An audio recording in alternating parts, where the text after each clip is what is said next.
Hello, everyone.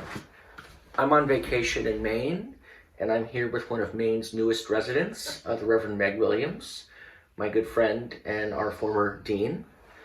And we're going to talk a bit about the history of the chapter. So, when did you start working as a church musician in this area, or a pastor in this area? Because I know you've done much of both. Right. I started as a church musician in 1972 when I was a sophomore in high school, the Woodmont UCC, which was also a home ground to John Polo in his organ journey. That was my home church, and they hired me as organist and choir director. So I was there and never stopped playing the organ until I was ordained in 1983, at which point my job was a pastoral job, although I ran the children's choir at First Congregational Old Greenwich, that was. After 5 years in that position, I went on so that my day job was then doing HIV counseling in the 80s, which was a scary time. Yeah. Where was that? That was at the Greenwich Health Department. And I worked with Gary Blick, who has offices in Stratford now. He was a pioneer in HIV medicine. Were there a lot of early AIDS cases in Greenwich? People came from all over, but yes, we had a support group. I helped run a support group for people who tested positive, but it was all anonymous. Yeah, I just always think of New York, obviously New York City. Right. But not Greenwich. We had a lot of what we called the worried well also. I mean, everybody was worried. It was scary, just as the early days of the COVID pandemic were scary. It's like, how, should I wash my mail? People didn't know how things were transmitted. But at that point, because that was my day job, I went back to playing the organ. And so that was about 1987. And then again, didn't stop playing the organ until I took the pastoral position at First Congregational in Stratford in 2017. So from 2015. From 1987 to 2015, were you at Stratford Methodist as the organist, or you were a number of places? I was a number of places. I was at Dunbar United Church in Hamden. They asked, we all know how this is, they asked me to fill in for 6 weeks, and I was there for 6 years. So for sure. That's happened. And then I was at Lordship Community Church. I was there for basically 7 years as musician and 1 year as acting pastor. Kind of how it worked out. And then I was at Stratford United Methodist for just about 13 years. And then you finished your career as co-pastor at First Church Stratford. Right. My game plan had been to go back into the pastoral thing, or as one friend of mine says, the dark side of ministry. Once the kids were both out of high school and out of the nest. But the Methodist folks were so nice, I hated to leave that job. So you stayed longer. So I stayed longer. That's a long career. Yeah, I started when I was 17 too. Was in the Bronx. Wow. And it is a long career. So, what changes have you seen in church music in the area during your career? Oh, just so much. Because when I started, there were big community choirs that did big concerts, and certainly based in some congregations, right? Based in a congregation or with the church musician, combining several, open to everybody in the community kind of things to do concerts. So they would be billed as community chorales or something like that. Churches did big oratorios and big concerts, and I was in the 70s, of course. That was my teenage and young adult years. There were a lot of those rock musicals. There's Godspell and but a lot of that kind of ilk. Some of them were pretty good, and some of them were like so 70s. Yeah, some have really aged well, and some have not. That's a good way. Godspell's a favorite. Yeah, for sure. And I know a lot of the community choirs in Connecticut started around the mid '80s. So you had these independent community choirs kind of coming up, and I guess supplanting that mass church choir thing. Right. Interesting. What other changes did you see?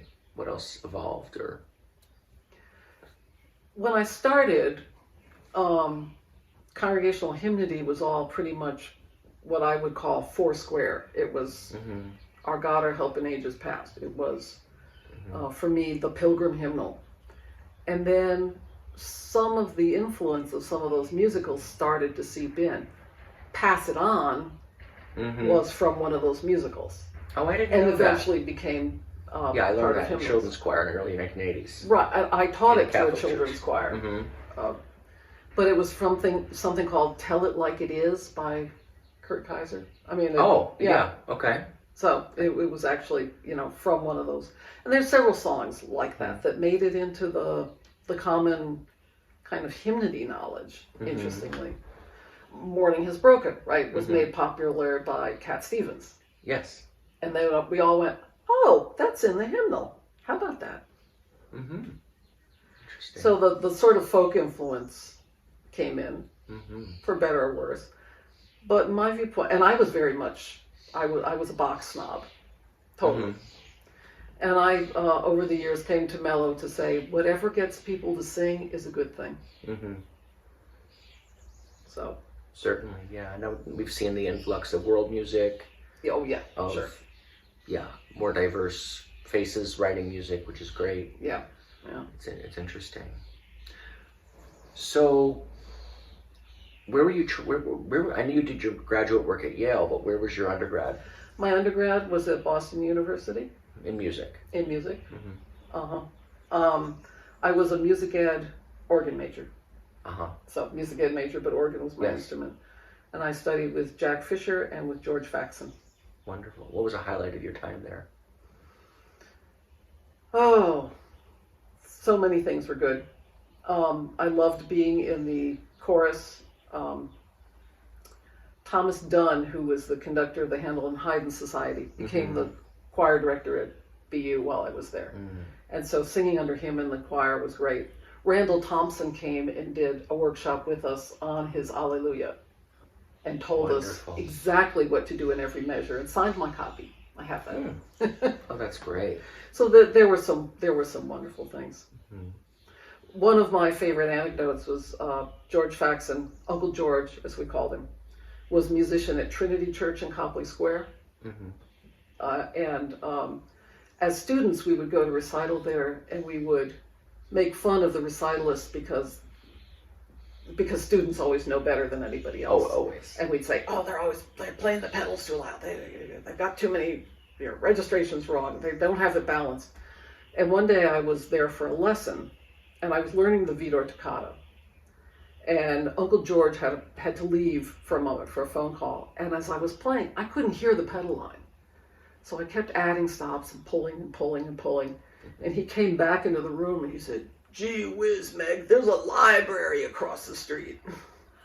So, in short, where the console was, you couldn't hear the pedal division. So the answer is have a friend sit out there and that's tell a you big what's learning going experience. on, right? Yeah, what we perceive is never what everyone else perceives. That's why they say organists are crazy. Yeah. Certainly. But that's been a line that has been in our family lore forever. Gee whiz, there's a library across the street. That's a good one. Wonderful. So after many years as a church musician, you decided to pursue ordination and an MDiv and become a pastor. Well, actually, I did that. I did the MDiv straight out of college. Oh, okay. I had never met a woman pastor, so I really wasn't sure I wanted to do the pastor thing, but I wanted the degree. And I had thought that probably my career path would be doing church music and Christian ed, sort of a combined position. But I thought if I had the MDiv degree, then I'd be ready for whatever a church wanted to hand to me. Because already, I guess, churches were beginning to combine positions. And I could kind of see that handwriting. It makes sense. I mean, so many music positions are truly 15 to 25 hours a week of work. Right. They're in that crack where it's a bit too much to have a full-time job, but it's not full-time. So you were an early adapter of that philosophy. I guess so. Yeah. Right. So I was the first year after graduation. John and I were married a few months after graduation, and he was working in Manhattan, working as the assistant to the editor on the Episcopal Hymnal Project. And I worked for Jerry Hancock. I worked at St. Thomas as his music administrator for a year, which was such a gift to work with Jerry and Judith. However, the job was doing all of the things that I was not good at and that I'd hated about doing church music. Filing the music and counting the copies and proofreading the bulletins, and so it wasn't a stellar year in my everything they didn't have time to do or didn't want to do. Yeah, pretty much. Yeah. Right. But that's what that job was. So I did that for a year and then jumped back into a church when I found a position as a Christian ed director at First Congregational Old Greenwich.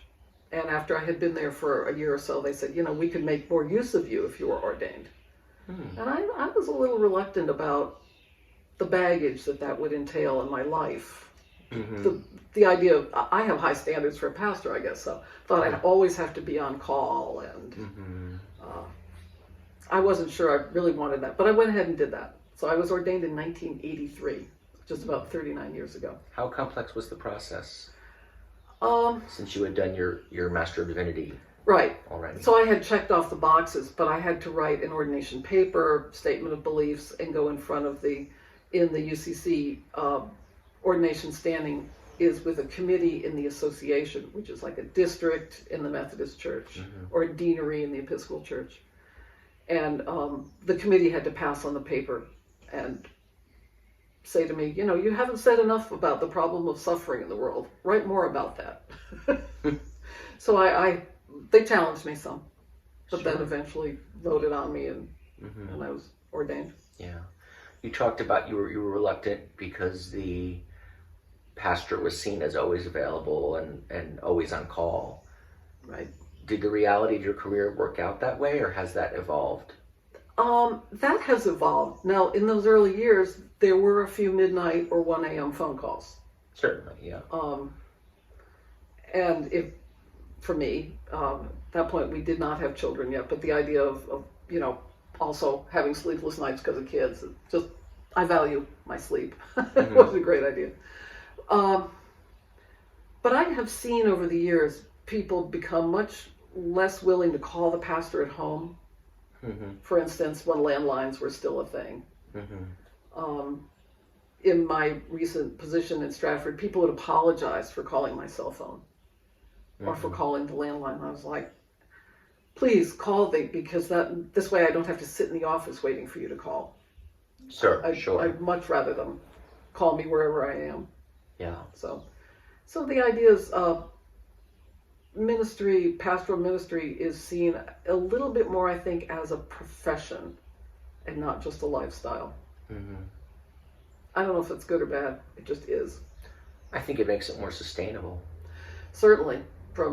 I think young ministers just starting off are much better than we all were at keeping boundaries and keeping a day off and that kind of thing. Yeah. In my generation, pastors would, on the verge of a vacation, cancel it because of a pastoral emergency, or come back from a vacation because of an emergency. Whereas now I think it's, if you make a phone call to the family, they're going to understand. Of course you reach out to them, but you don't necessarily need to drive hundreds of miles. Yeah, I can relate to that, having been an urban public school teacher. Right. Where you're just kind of programmed to give and give and give, and if you don't take care of yourself, you burn yourself out, and you can't help anyone. Right.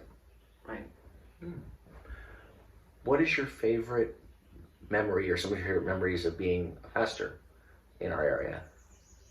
Some of the highlights of your career in that world. Gosh.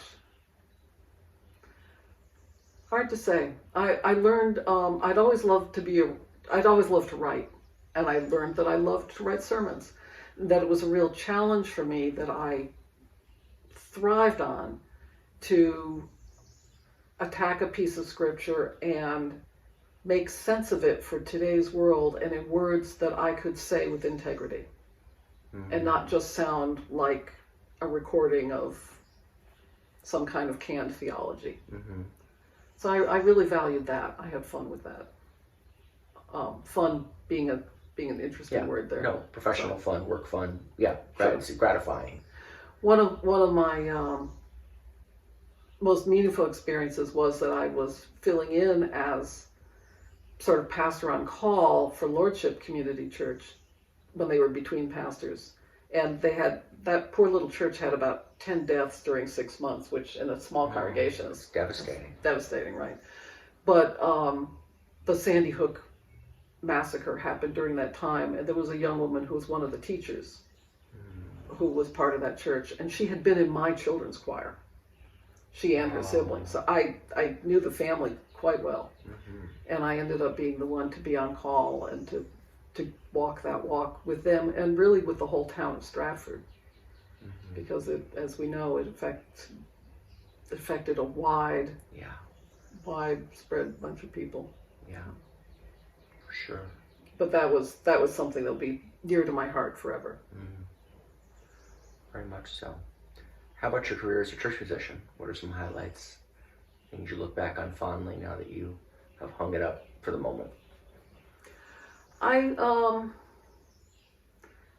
So many little things come back to mind. When I was a student and I was at First Congregational West Haven, I believe they had a harpsichord. They had a Zuckerman triangle. That I believe the story was that a shop class in the high school had built it. Oh, that's really cool. But the church had paid for the materials, so after the kids built it, it came to the church. But it had never been voiced. And there was a grad student at Yale who was in the next apartment to me who taught me how to voice. So I voiced that harpsichord for them. And probably not well, but it was, I couldn't really hurt it. It was not in great shape. It was playable. Yeah, it was now playable. Playable, and we used it, and people were thrilled, and that was great fun. We actually had it carted to the church where we were married, and we had a trio play at our wedding using that. Oh, lovely. So that was fun. Yeah. Excellent. I played a few noonday recitals here and there for Paul Knox at United and in Milford when Fred Chatfield was the music director there, and a couple of places. But really, what I always loved to do was play services and get congregations to learn new hymns or learn their hymns better. Or appreciate their hymns. To me, that was the crux of it. That was the most meaningful thing. I feel the same way. That's the core of the job, and it's the most interesting part in some ways. Yeah. Wonderful. So when did you join the Guild, the AGO? I've been trying to remember. I graduated high school in 1974. I think I joined the Guild in 1975 when I came home from college for the summer, and I had. My organ teacher at Boston, who was Jack Fisher at that point, was doing tutorials toward the church music certification with the AGO, and my group of friends and I had taken that, and so I had joined the AGO in time for that. So I'm pretty sure it was 1975. But I joined the Greater Bridgeport Chapter. My first function was something at Unity Hill, which had to be a pretty new building at that point. I remember Carol Fanslow being so welcoming. And then in 1976, Dottie Seebecker Cameron and I went to Boston to the National Convention. And had a great time. So you were involved early. Yes. Yeah, you got right involved. Yeah. And Carol was one of the first people you met. Yes, she was. That's wonderful. When did you become involved on the board? Because you and I have both been on the board off and on since we've known each other. Right. I became more active, pretty much I think when my kids were of a certain age that being out at meetings was not an issue. So I would say the early 2000s, late 1990s, early 2000s. Oh, okay. And I moved to this area in 2002, so I became involved. So about that. I started at the Methodist Church in 2002, and I believe I was on the board just before that. Or I got involved, or re-involved. Sure. What are some of the memories or projects or accomplishments or just events that happened that stick in your mind from our chapter? I think one of the hits, and something that my choir members from over the years always spoke fondly about, was the choral festivals. Everybody loved that. Coming together, and it's, as we know who helped plan those things, the logistics were just such a bear. Yeah, for sure. Just to get the rehearsals, just to get people together. But people really found those fulfilling. And then, of course, Pipescreams. I mean, Pipescreams has just been a blast over the years. It's a fun event. Yeah. For sure. It's interesting for me, having been around about 20 years now. You know, I knew Paul Knox a bit. We spoke many times. And some of the other folks younger than me on the board, or in the board, who don't know him at all. They passed. What memories do you have of Paul or of Flora Major or any of our friends? Our friends that are not with us anymore. What was it like to work with them when they were in their prime or active? In their prime. So, well, when I was in the ordination process, ordained in 1983, Flora's then husband chaired the committee that was overseeing the ordination. Oh. So I knew Flora somewhat back into the early 80s. Paul, I knew. So I grew up in Milford, and my first organ teacher was Frank Mulheron, who was at First United Church Milford. For many, many years. For many years. Yeah. And he was friends with Paul Knox. They did occasional musical things together over the years. And when Frank died in 1977, I was in college, and as I said many times then, Paul adopted me. Paul became my adopted former organ teacher. I never took a lesson with him, but he wrote letters to me at college. He would be the one that would take me out for lunch when I was home and ask me how my life plan was going. And he was really my mentor in many ways. Really? He did a reading at my ordination. That's wonderful. He was part of our lives in a big way. Our kids considered him a sort of an uncle. So, yeah. So it's amazing to me being at First Church Fairfield now, where he served for a short time after he retired. He kept retiring. But he is so loved there, and he was there maybe 5-7 years, but a huge impact and so loved, and so he was a big part of your life. He was a very pastoral musician. Yeah, and what he had told me, because being in college, I had not learned all of the lore is a good part of what we learned from our music teachers. Yeah. It's not just the music, it's the lore. And because Frank Mulheron died when I was still in college, I had not learned some of that from him. So some of that I learned from Paul. And Paul and Frank went to Union Seminary together for their Master of Sacred Music. And they would take the train out on Sunday morning to play Frank in Milford and Paul in Bridgeport. And when they graduated, they took their jobs and they modeled their music programs after Louise Miller's program in Stratford. So she was their mentor. Wow. And then ultimately I ended up at that church. Fascinating how it all comes around. Right. Did you know Louise at all? Yeah. Oh yeah, of course. What was she like? She seemed like the most lovely, gentle, delicate lady, and she had the grittiest sense of humor. She was great. She was just great. And she continued to play on and off. Of course, Joe wrote Visions as a duet for the two of them to play together. And I was there at that performance. And was that when she had retired and he's... Yes. That's really neat. What a great way to honor your predecessor and point to the future at the same time. They really got along, which was really neat because, of course, her program, being when it was so very different. I just came across recordings from the 1970s of when she did Elijah, and she accompanied it on the organ, and the organ sounded like an orchestra. That generation could do that. That orchestral playing. Yeah. Yeah, that amazing. That transcription style. And it was wonderful.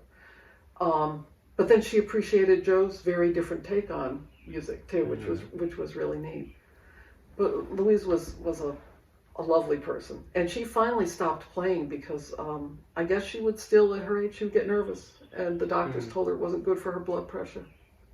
Oh, that's what she told me. She had to be in her late 80s at that point. So that's a lesson for all of us, isn't it? Right. To still get the jitters. Yeah, to be that good and that experienced and still. Right.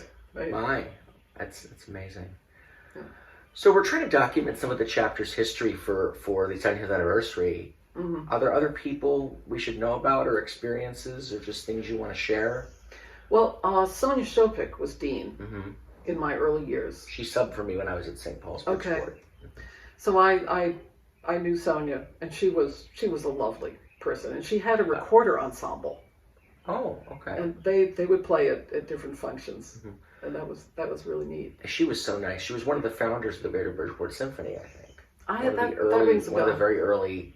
Oh. She's an honorary board member still in death. I don't know how we do that. Right. We have a couple people who are still on the board, in a symbolic way. So she was another big figure. Absolutely. Mm-hmm. Anyone else or anything else? I'm trying. That's to a think. lot. This is great. Yeah. So you and I have joked before about how we both know how wonderful and how challenging both musicians and clergy can be. and you've ridden both sides of that. And now that you're retired and out of the area, what advice do you have for musicians or clergy and how to work well together? And I think that the day-to-day concerns are so different for musicians and clergy. Yeah. And getting back into the clergy saddle these last 7 years really reminded me that what's filling my head as a pastor are people in the hospital, people who've yelled at me at committee meetings because of this or that little thing. It's really not the liturgy and the lectionary and what's going to happen next. And although as a musician, I swore that would always be my top priority. That's interesting.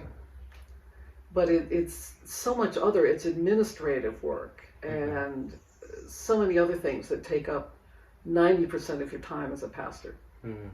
What is the biggest invisible time suck for pastors that the public doesn't know about? Preparing for committee meetings and listening to complaints. And the most invisible parts of a church musician's job. Right. Which listening to complaints. Yeah. Practicing. Yeah. It's invisible. Practicing. Yeah. Preparing. Very invisible. Yeah. It will take as much time as you can give it. Right. Of course, for a pastor, there's also sermon writing. Which takes all how you can give time. Invisible time. But the languages end up being so different. The top line concerns about what's happening Sunday morning can be so different for a pastor and a musician.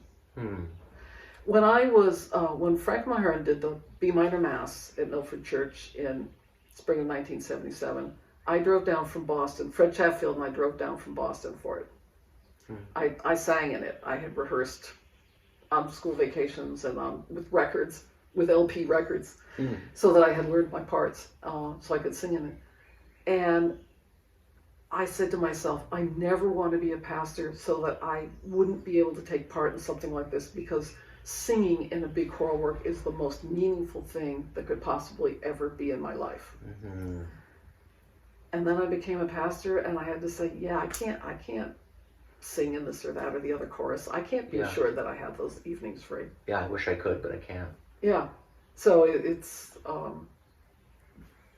the scheduling is just so very different too. Yeah, there are trade-offs. There's so many evening meetings and... Sure. And people in the hospital, you can't schedule that. For sure. What advice do you have for the next generation of church musicians in our area? Be open to new ideas and accepting, and even if you don't think something is meaningful, look to see why it's meaningful to somebody. If a particular kind of music you think is really below you or not religious or something, stop and see. As a seminary professor of mine used to say, liturgy didn't just fall out of heaven in a glad bag. Yeah. Right. If something is sacred to someone, it's there for a reason. Why is that? Unpack it. See if maybe there is something that is sacred about whatever it is or something.